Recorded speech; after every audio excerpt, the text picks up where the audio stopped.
Sandra Granqvist kom aðeins 17 ára gömul til Íslands, upphaflega vegna íslenska hestsins, eins og svo margar sænskar stúlkur, en Sandra fædd og uppalin stutt frá Stokkhólmi. Nú 18 árum seinna það ástin sem heldur henni á Hvammstanga. Hún að ljúka doktorsnámi en auk þess gæt miklum listamanns hæfileikum.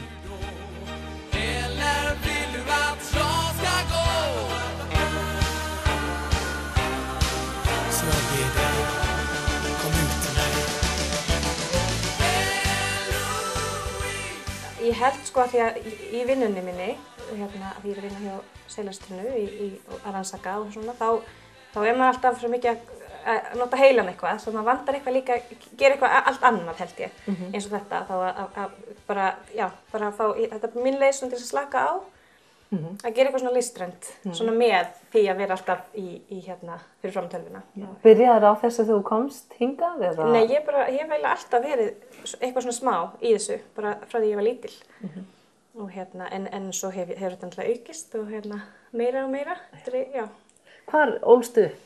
Ég ólst upp fyrir utan Stokkhólm, það heitir Nynäshamn, það er svona rétt fyrir utan Stokkhólm og ólst upp þar þangað til ég var 17 ára, það kom ég fyrst hingað og var þá að temja í nokkur ár og svo fór ég í háskóla á Íslandi og náði mér í bæði BS og meistaragráðu í líffræði og svo núna þá hef ég verið í Stokkhólmi til að taka doktorspróf. Hvernig gengur það? Bara mjög vel. Ég alveg að fara að klára. Já. Það dregst alltaf aðeins lengur heldur en þetta er vonandi bara að klára í byrjun næsta árs. En þú ert að gera allt mögulegt skart og ég tók eftir þessu skarti bara í mörgum hönnunarbúðum, þannig að ég var svo forvitin að vita hver þessi Sandra G var. Einmitt. Og það þú? Já, það er ég sko. Og hvað að fástu núna? Þetta er svona perlufestar, svona svolítið grófar. Þetta er agatperlur í svona svörtu og hvítu sem hafa verið mjög vinsælar. Já. Svo er ég með mjög mikið núna í lína sem ég kalla falleg orð. Já. Af því að ég sem sagt þá að stimpla inn í höndunum svona falleg orð á silfurplötum. Já. Þá er svona eitt stafur í einu sem ég er með svona sem sagt ég hamra inn hvern staf fyrir sig. Er það eitthvað sem þú geymir í kassanum kannski? Já, þetta er sem sagt svona, þetta lítur bara þannig út. Þetta er bara svona með stafa og svo er ég bara með hamar og slægin. Já. Þannig að það er eins gott að vera bara stöður á hendinni og sterk líka, því að það þarf svolítið, þetta er náttúrulega silfur og það þarf að vera svolítið sterkur og hitta. Og hvaða fallegu orð ertu til dæmis að skrifa þarna? Hérna er ég með ástir, laun ástar, Já. sem mér finnst svolítið skemmtilegt. Spakmæli og svo erum við með fleiri eins og elska, njóta, lifa og það er líka hægt að sérpanta hjá mér. Ég geti rauninni skrifa hvað sem af því að ég er náttúrulega með bara stafi.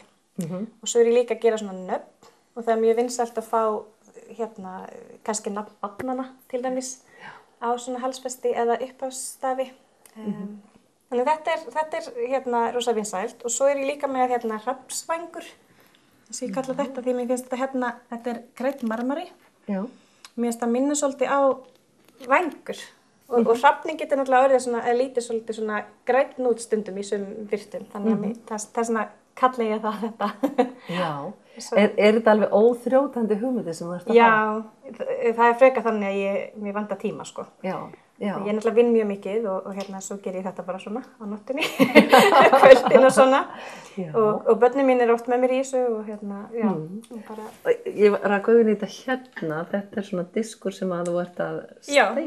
Já, þetta er steypt. Þetta er bara venjuleg svona fín innan að steypa, kallast það tæki, held ég. Og þetta er svona freka nýtt hjá mér. Ég er að steypa svona, ég er að steypa líka kertastjaka og til dæmis hauskúpur sem er mjög vinsælt. Svona hönnunar, eða svona innanhúshönnunar. Já. Er þetta einhverja hugmyndir sem að koma til þín? Ertu að nota Pinterest? Hvað gerist? Sko, ég held reyndar allir hönnuðir fá hugmyndir frá hvern annan með því að maður fær svona innblástur. En svo náttúrulega útfærir maður þetta bara á sinn hátt. Já. Nei, ég nota ekki Pinterest en ég veit ekki alveg. Þetta bara kemur einhvern veginn og það er frekar þannig að ég þarf bara að takmarka mig og velja hvað ég ætla að gera.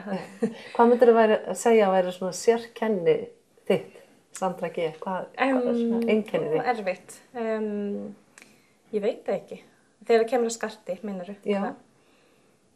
Fjölbreytni kannski. Því ég bæði að gera svona fíngerða hluti og líka svona gróft.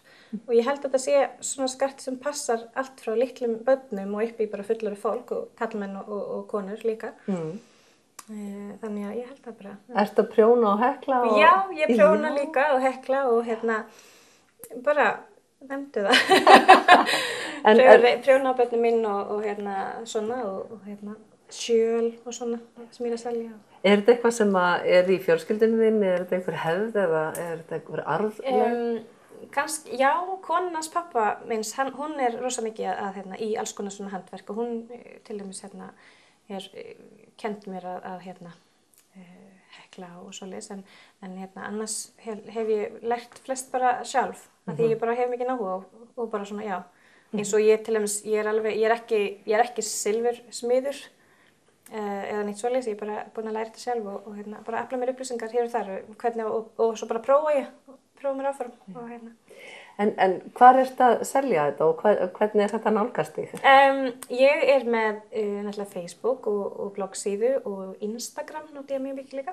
Já. Síðan er ég búin að opna svona sölusíðu eða svona vefsíðu, hvað heitir það, netverslun á kisan.is sem er svona ný vefversluna síða, svona samfélag fyrir hönnuður og handverksmenn. Þannig þar er ég með mín sölusíða. Sen er ég að selja í Sirku á Akureyri og svo hér á Hvammstanga í Selasetrinu og í Barkarsi. Og svo er svona ýmis svona samstarf sem er að vera að þróa. Þannig en sem ég get ekki sagt frá alveg strax, þannig það verður svona bara framhald. Spennandi. Já, en ég